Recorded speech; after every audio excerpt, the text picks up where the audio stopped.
So hey folks, employee entanglements in the workplace is not very uncommon because people spend significant amount of time together. तो एक close bond develop होना बहुत ही common है.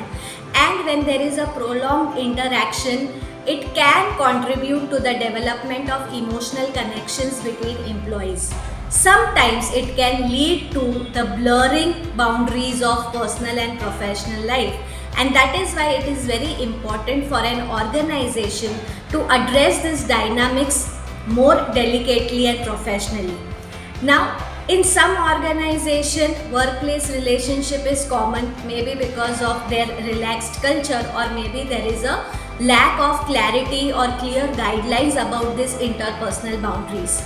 That's why I encourage Indian organizations to openly promote awareness about your company guidelines regarding to any workplace relationships you have. So this will help employees to respect your company guidelines when they are navigating in this complex dynamics. Secondly, you have to remind your employees to maintain professionalism. So basically avoid displaying affection or any behavior which can lead to the perception of favoritism. Third is employees should become comfortable seeking confidential counseling, and here we as a corporate counselor have to encourage employees to establish and maintain communication and behavior very professionally and constructively.